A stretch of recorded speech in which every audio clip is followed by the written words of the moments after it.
राजा ने दूर से समझा उसे हिरन, और हिरन समझ करके प्यारे भक्तों अपना तर्कस से तीर निकाला राजा ने और हिरनी के ऊपर छोड़ दिया। अब जैसे ही तीर हिरनी के लगा तो हिरनी तो मानो पृथ्वी पर गिर गई। आंखों से तो अश्रुधार बहने लगी और पेट से रक्त की धार बहने लगी। कह दो जय बाबा की।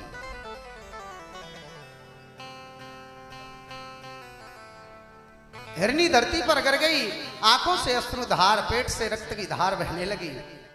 धरती पर हिरनी गिरी, हुआ कलेजा पार। राम राम रटने लगी, जाके बहे नैन से धार। वो हिरनी आंखों से अश्रुधार, पेट से रक्त की धार बह रही है, तड़प रही है। हे राम हे राम। राजा पास में पहुंचे, उस हिरनी को देखा। उस हिरनी को देखते ही राजा मन में बड़ा पश्चाताप करने लगे। हो हे प्रभु, ये आज मेरे हाथों से कितना बड़ा अनर्थ हो गया। मन में पश्चाताप करने लगे। हिरना के भोरे मैंने दई हिरनिया मार। हे विधना कैसी रची, तेने कहा करी करता। मन में बड़ा पश्चाताप करते हैं, ये क्या हो गया। हिरनी ने अपनी आंखें खोली, राजा को सामने देखा। कहने लगी, रे राजन, तूने मेरे साथ अच्छा नहीं किया। मेरी धीमी धीमी श्वास चले, अब ना है जीवन की आस। राजन थोड़ी देर में मेरो होए सुरपुर में बास। राजन देखे बास हो सुरपुर मेरा, चिंता नहीं कुछ जान की। मेरे गर्भ में दो जीव थे, हत्या भई नादान की।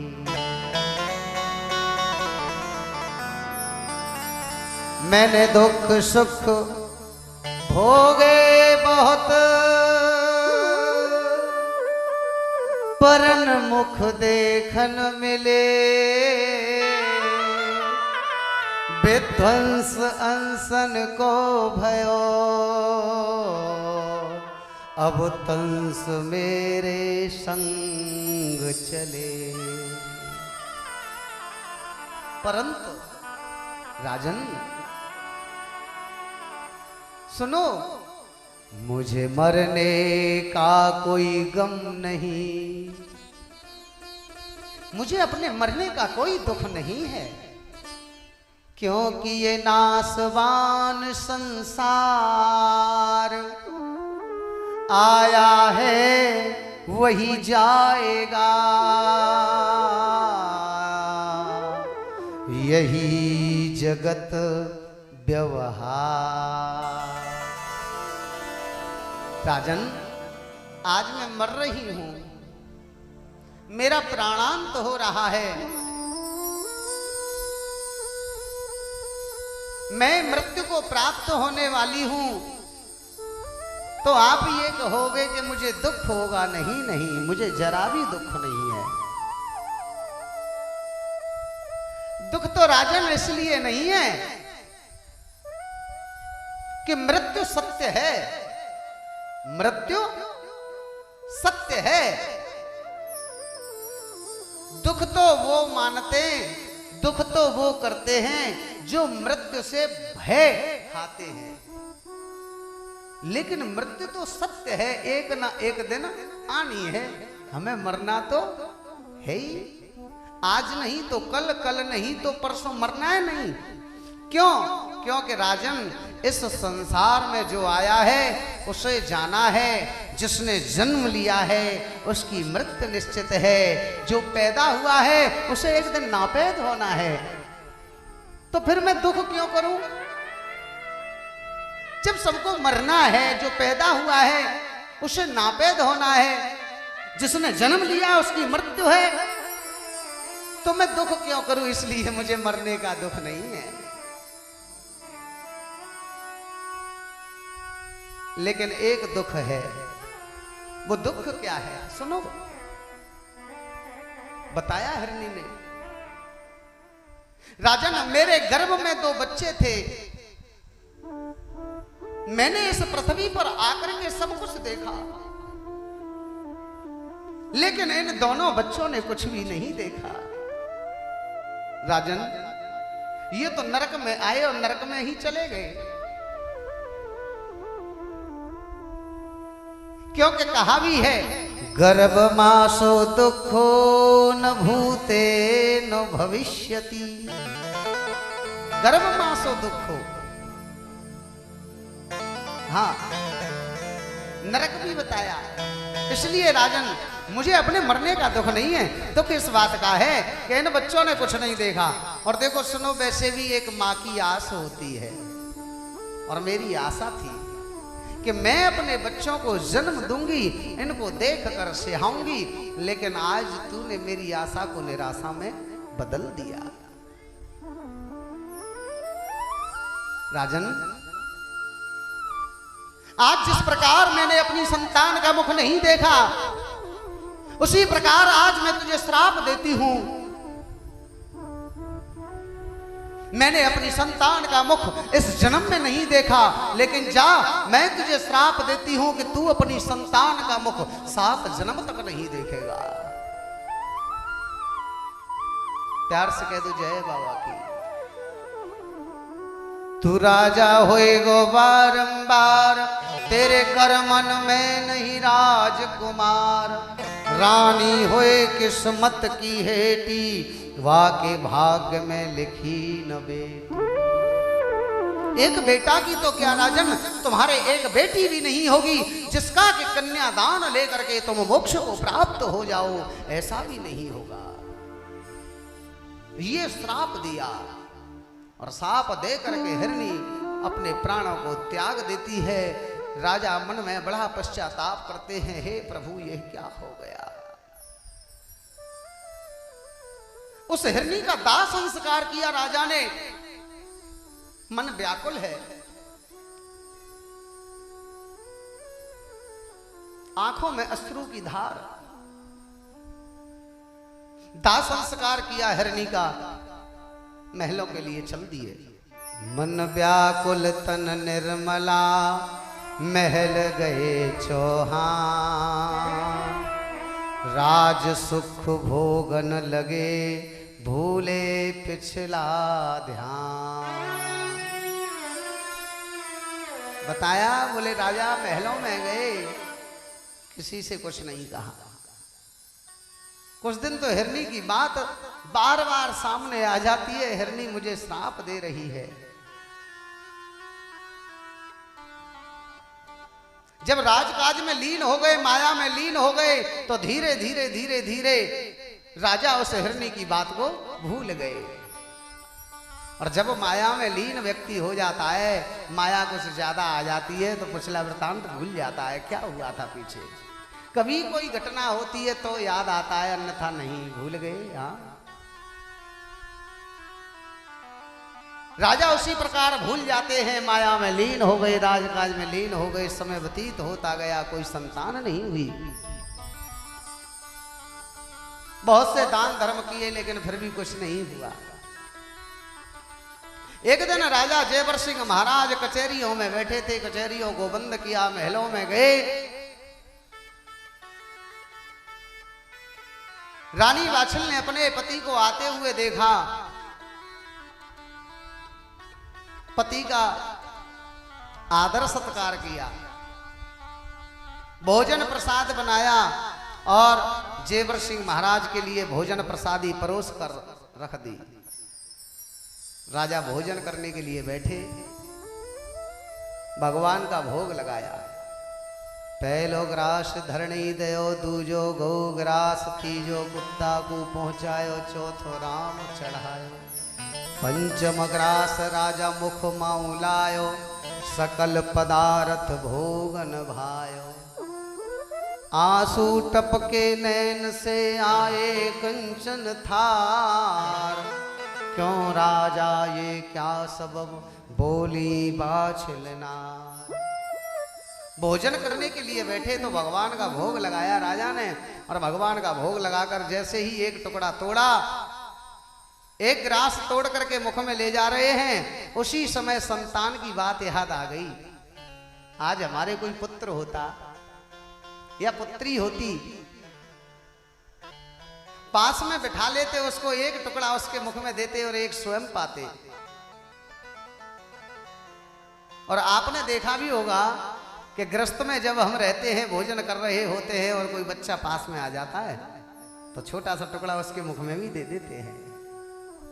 लेकिन राजा सोचने लगे, मेरे पास इतना सब कुछ धन माल खजाना, इतना बड़ा राजपाट, आज मेरे ना कोई पुत्र है ना कोई पुत्री है,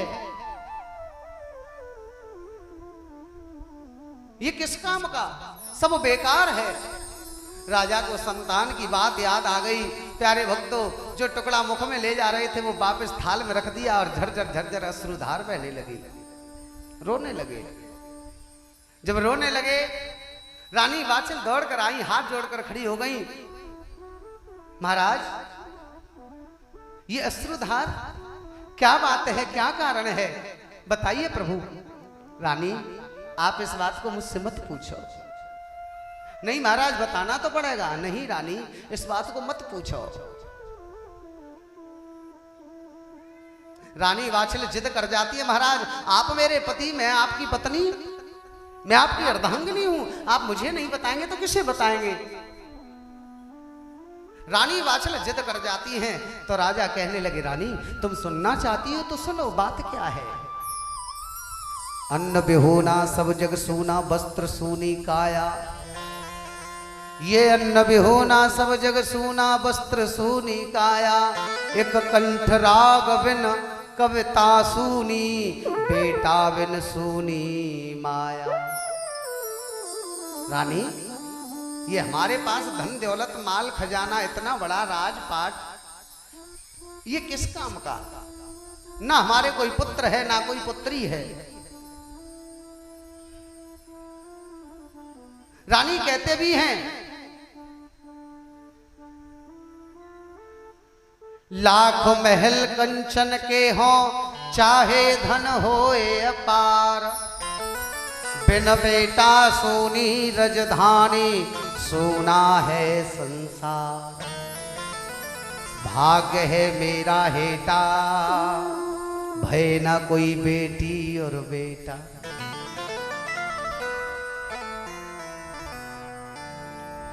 बिन बेटा के मैया सूनी, ये बाप भी सूना सूना, बिन भैया के जे बहना सूनी, बेटा बिन जगत बिहूना। रानी कहने लगी, आहा, संतान की चिंता मुझको थी, लेकिन मुझे आज पता चला है कि संतान की चिंता मेरे महाराज को मुझसे भी ज्यादा है। संतान की चिंता सबसे पहले प्यारे भक्तों जो होती है वो माताओं को होती है। घर में गृहस्थ में सबसे पहले माताओं को चिंता होती है, भाइयों को नहीं होती इतनी। घर में मानो बालक को, नाती को ब्याह है कि आ जाए, बड़ी बूढ़ी दादी होए घर में, किसी तरह से 1 साल या 2 साल व्यतीत हो जाए, चिंता शुरू। हाँ, कोई फल घर में आ जाए, हाँ, कभी डॉक्टरों के पास जाएंगे, कहीं दवा लेने जाएंगे, कहीं मंदिर में जाएंगे, कहीं किसी ओझाओं के पास जाएंगे, हाँ कोई संतान नहीं हुई, उनको पहले चिंता होती है। रानी ने सोचा ये चिंता मुझे थी, लेकिन आज मुझे पता चला है कि मेरे महाराज को मुझसे भी ज्यादा है।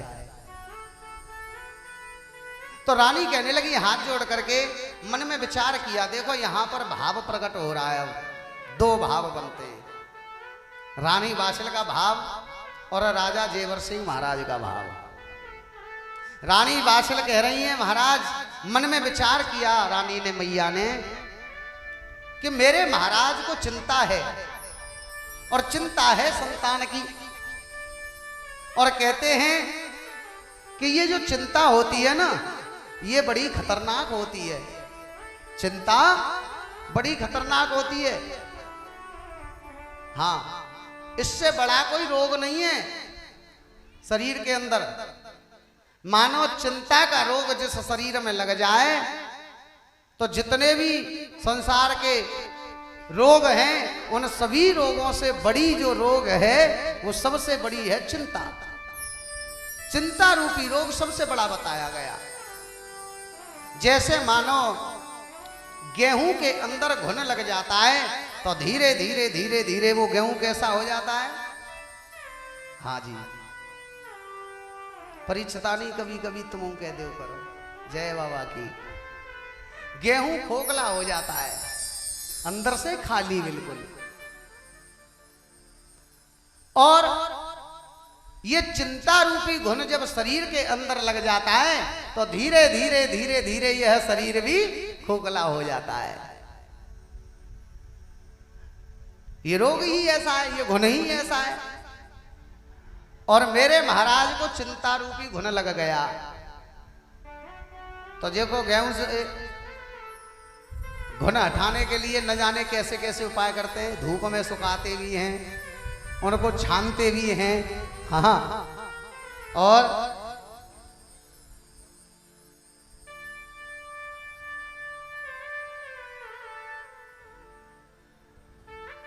उनका उपाय करते हैं।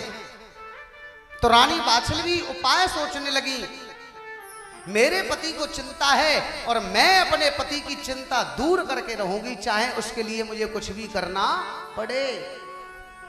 अब देखो बाछल मैया जो है ना, ये कोई साधारण रानी नहीं है, ये पतिव्रता रानी है। मैया बाछल पतिव्रता है, सत्य है मैया के अंदर। मेरे पति की चिंता दूर हो, चाहे उसके लिए मुझे कुछ भी करना पड़े। मैया ने उपाय सोचा और उपाय सोच करके मैया ने हाथ जोड़ करके महाराज से कहा, महाराज जब मेरे कोई संतान नहीं हुई तो आप एक काम कर लीजिए। क्या रानी? मोह से नाम ना चली तुम दूजी लाओ ब्याह, उन घर जन्मे लाडले तुम लीजो गोद खिलाए। कितना बड़ा फैसला ले लिया मैया ने, बहुत बड़ा फैसला हो गया। अगर मानो कोई भाई हो, ठीक है, और उनकी धर्मपत्नी है, ठीक है, और उनके लिए दूसरी धर्मपत्नी लाई जाए तो उन माताओं को अच्छा नहीं लगेगा। क्योंकि एक कहावत है, बोले सौत तो भैया चून क्यों बुरी है। लेकिन फिर भी मैया सोचने लगी कि चाहे मुझे कोई भी दुख देखना पड़ जाए, लेकिन मेरे पति यानी पतिव्रता है तो पति के लिए भाव है कि मेरे पति की चिंता दूर होनी चाहिए और एक राजा को चिंता होनी नहीं चाहिए। और मेरे महाराज को चिंता है तो उसके लिए चाहे मुझे ये क्यों ना करना पड़े। अपना भाव रख दिया, महाराज आप दूसरी शादी करो, तीसरी करो, चौथी करो। राजा महाराजाओं में तो भैया होती चली आई है। अब मैया का तो देखो ये भाव है पति के प्रति, पतिव्रता है, सत्य है मैया के अंदर। लेकिन आज यहां पर जेवर सिंह महाराज का भी भाव कम नहीं हुआ। रानी क्या कहती हो? जो तुमने कहा है वो अच्छा नहीं कहा। सुनो, मैं ब्याह दूसरो जब करूं मेरो दूजो होए भगवान। एक बात बताओ, भगवान एक है या दो? तो रानी ने कहा भगवान तो एक है, तो मैं भी शादी दूसरी नहीं करूंगा। ब्याह दूसरो जब करूं दूजो होए भगवान, और तो त्रिया के ना दई मेरे नाय होएगी संसार। रानी, मैं विवाह दूसरा नहीं करूंगा, दूसरी शादी नहीं कर सकता। क्यों महाराज? यदि परमात्मा ने मेरे भाग्य में, भगवान ने मेरे भाग्य में संतान लिखी है तो वो आपके द्वारा होगी, और संतान नहीं लिखी है तो मैं शादी चाहे 1000 कर लूं लेकिन फिर भी संतान नहीं होगी। प्यार से कह दो जय बाबा की। अब दोनों का देखो कितना सुंदर भाव है वो पति के प्रति। यानी कि ये क्या है? बोले भैया ग्रस्त रूपी गाड़ी है, और ग्रस्त रूपी इस गाड़ी में 2 पहिए लगे हुए हैं, एक पति रूप पहिया और एक पत्नी रूप पहिया। अब दोनों पहिए सही चलेंगे तो गाड़ी डिसबैलेंस कभी नहीं हो सकती। हो सकती है क्या? नहीं हो सकती। और एक भी पहिया गड़बड़ा गया तो गाड़ी जब चलाते हैं और मानो एक पहिया में पंचर हो जाए तो स्टीयरिंग कैसे कर जाती है, पूरी गाड़ी हाँ डगमगा जाती है। ऐसे ही ये ग्रस्त रूपी गाड़ी है, और हम इसके पहिए हैं, पति पत्नी। अब हमें दोनों को किस प्रकार रहना है कि रानी बाछल ने कितना सुंदर भाव कहा, मेरे पति का नाम चलना चाहिए। भाव रख दिया महाराज दूसरी शादी कर लो, लेकिन राजा ने कितना सुंदर जवाब दिया, नहीं रानी, भगवान ने मेरे भाग्य में संतान लिखी है, आपके द्वारा होगी, और नहीं लिखी है तो मैं 1000 शादी कर लूं फिर भी नहीं होगी। आहा, रानी बाछल का तो हृदय विदीर्ण होने लगा, मेरे पति का कितना सुंदर भाव है। हाथ जोड़कर कहने लगी महाराज तो फिर आप एक काम क्यों नहीं कर लेते? बोले बताओ रानी, आपका यही भाव है, इस काम को मत करो, लेकिन दूसरा कार्य तो कर सकते हैं क्या? मैंने सुना है काशी में, दक्षिण में, गुजरात में ऐसे ऐसे ब्राह्मणों को बताया जाता है महाराज, कुछ दिन आगे की कुछ दिन पीछे की बात बता देते हैं ज्योतिष गणित से।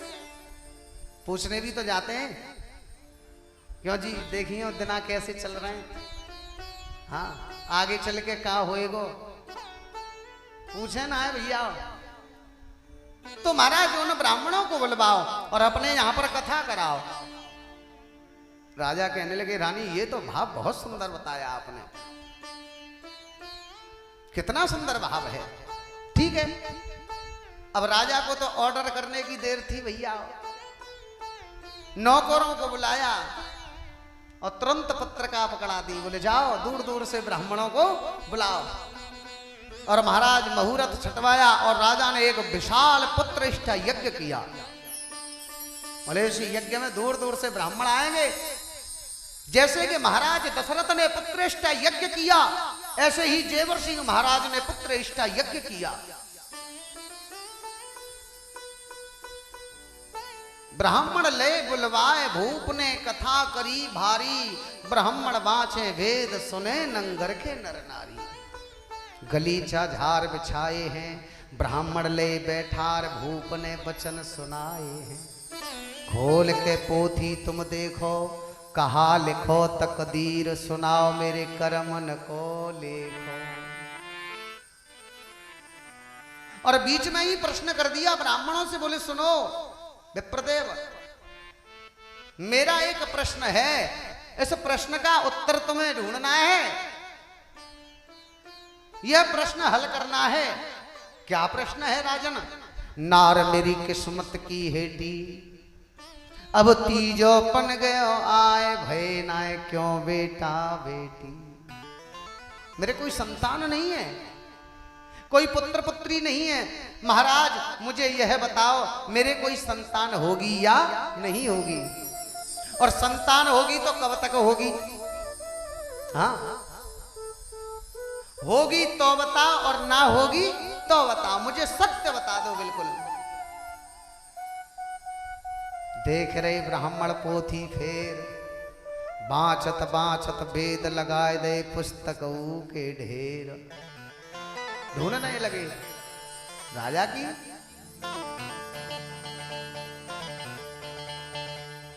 भैया, ढूंढते हैं ब्राह्मण लोग। भूप को बड़ो लगो दरबार, कथा चल रही थी वो भी विराम की ओर आ गई। 7 दिन व्यतीत हो गए, यज्ञ चल रहा है वो भी विराम। भूप को बड़ो लगो दरबार, तो 5 वेद 7 दिन बीते ढोरन लागे नार। ब्राह्मणों ने देखा राजा के भाग्य में संतान, अब संतान कहाँ है भैया, संतान तो 7 जन्म तक ना है। हिरणी का श्राप लगा हुआ है। अब देखो, एक ब्राह्मण ने देखा, दूसरे से पूछा, बोले बिल्कुल सही है, तीसरे से पूछा सही है, तो आपस में चर्चाएं होने लगी। तो खड़े हो जाओ और राजा से कह दो कि तुम्हारे भाग्य में संतान नहीं है। ब्राह्मण देव क्या कह रहे हैं? बोले हमें मरवाना चाहते हो क्या? हाँ, राजा के सामने खड़े होकर अगर हम ये कहेंगे कि तुम्हारे भाग्य में संतान नहीं है, तो उसे अच्छा लगेगा या बुरा लगेगा? हाँ, प्रसन्नता होगी या क्रोध आएगा? क्रोध आएगा। और राजा को क्रोध आ गया। हम बात कहेंगे सांची और राजा लगवाए देगो, क्यों साहब? इसलिए तुम कह दो। वो कहने लगे हमारे 4 बच्चे हैं, तुम्हारा तो एक भी नहीं है।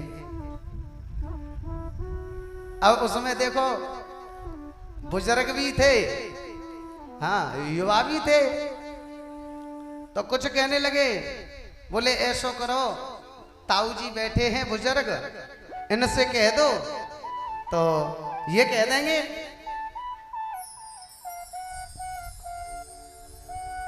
हिम्मत नहीं है। राजा ने एक बार कहा, 2 बार कहा, अरे तुम 5 शेर के सिर को हिला देते हो, टकासी जीभ नहीं हिला सकते? क्या बात है, ऐसा क्या लिखा है मेरे भाग्य में? मुझे सत्य सत्य बताओ। अब कौन कहे कि तुम्हारे भाग्य में संतान नहीं है? एक बुजुर्ग ब्राह्मण थे, मन में विचार किया मुझे आज मरना तो और कल मरना तो है ही, क्योंकि जिसने जन्म लिया है उसकी मृत्यु निश्चित है, और मृत्यु से कभी भय नहीं करना चाहिए। मृत्यु तो सत्य है। तो आज चाहे मुझे राजा मरवा दे, लेकिन मैं सत्य कहूंगा, क्योंकि आज छिपा जाऊंगा तो आगे चल करके ब्राह्मण लोग यजमान को सत्य बात नहीं बताएंगे। कोई यजमान जाएगा पूछने तो उसे भ्रमित कर देंगे। मैं सत्य कहूंगा चाहे कुछ भी हो जाए। वृद्ध ब्राह्मण टिपकाड़ो हाथ जोड़ के है गयो ठाड़ो। बूढ़ो ब्राह्मण यो कहे सुन बागड़ के चौहान, तू 7 जन्म राजा बने, तेरे नाय होएगी संतान। तू इस जन्म की कहता है, लेकिन तेरे भाग्य में 7 जन्म तक कोई संतान नहीं है। अब इतना राजा ने सुना कि महाराज ब्राह्मणों को कहने की देर थी और सुनते ही हुआ क्या? सुन ब्रह्मा के बचन, नीर नैनन में भर लायो, रोवे अनि अनि भांत उदासी, चेहरा पे लायो। महल में रानी रुदन करे, अब ऐसो कोई नाय पिछारी, एक दीपक जोर धरे। रोने लगे, गर्दी से सिर मारने लगे, हाय राम हाय राम हाय राम। सभी शांत हो गए। और तो और राजा ने रोते रोते गर्दी से सिर मारते मारते तलवार पर हाथ चला गया, तलवार को खींचा और मरने के लिए जैसे ही तैयार हुए कि दौड़ करके रानी वात्सल ने हाथ पकड़ लिया। बोले महाराज क्या करते हो, आत्महत्या जघन्य पाप, इससे बड़ा कोई पाप नहीं है। आत्महत्या के विषय में यदि व्यक्ति एक बार मन से सोच भी लेता है तो उसे रौरव नरक भोगना पड़ता है। भाई आत्महत्या के करना तो बहुत दूर की बात है, आत्महत्या के बारे में सोचना भी पाप है। और आप तलवार लेकर के मरना चाहते हो, आत्महत्या करना चाहते हो। और आत्महत्या के विषय में तो व्यक्ति एक बार मन से सोच भी लेता है, करना तो बहुत दूर की बात है भैया, एक बार सोच भी लेता है तो उसे जघन्य पाप, यानी इससे बड़ा कोई पाप नहीं है।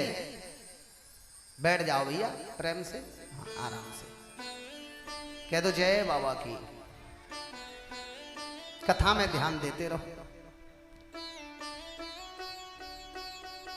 रानी ने राजा को समझाया। अब देखिए बहुत बड़ी विडंबना है कि आजकल गृहस्थियों में ऐसा हो चुका है कि माताओं के अंदर भाव ही नहीं रहे। ऐसे भाइयों के अंदर जो राजा के अंदर भाव था वो भाव नहीं रहे। जीवन रूपी गाड़ी कैसे चल पाई, डगमगाएगी, डगमगा जाती है। एक दिन ऐसा होता है कि जल्दी से शीघ्रता से नष्ट ही हो जाती है, वो ठीक से चल नहीं पाती क्योंकि दोनों के अंदर भाव नहीं है। वो मैया ने कहा महाराज आत्महत्या जो आप करना चाहते हैं, तलवार लेकर के मरने के लिए खड़े हैं, अरे अगर व्यक्ति मन से एक बार सोच भी लेता है मरने के लिए कि अब मैं मर जाऊंगा, तो भी उसे पाप लग जाता है। भाई हमारे शास्त्र कहते हैं। और आप आत्महत्या कर रहे हैं।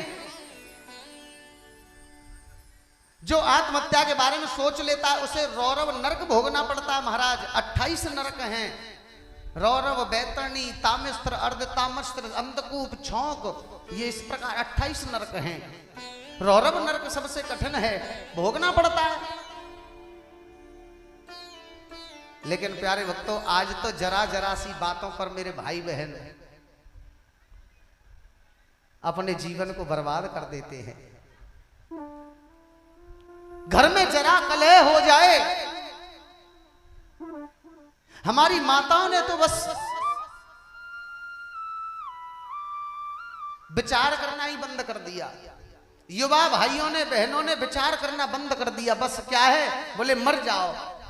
हाँ, लेकिन सुनो, जो व्यक्ति मरने के लिए सोच भी लेता है तो इससे बड़ा पाप नहीं है, उसे इतना बड़ा पाप लगता है महाराज, रौरव नरक भोगना पड़ता है।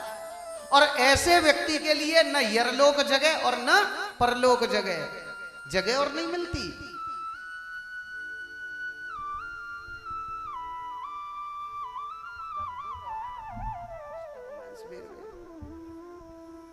रानी ने राजा को समझाया। अब राजा के पास क्या था, बस रोना।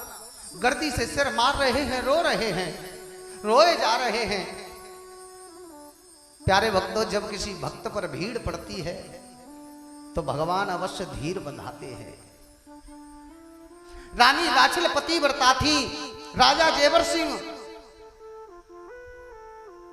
बड़े ही धर्मात्मा, बड़े ही पुण्यात्मी राजा थे। लेकिन साथ साथ दोनों ही भगवान विष्णु के अटूट भक्त थे।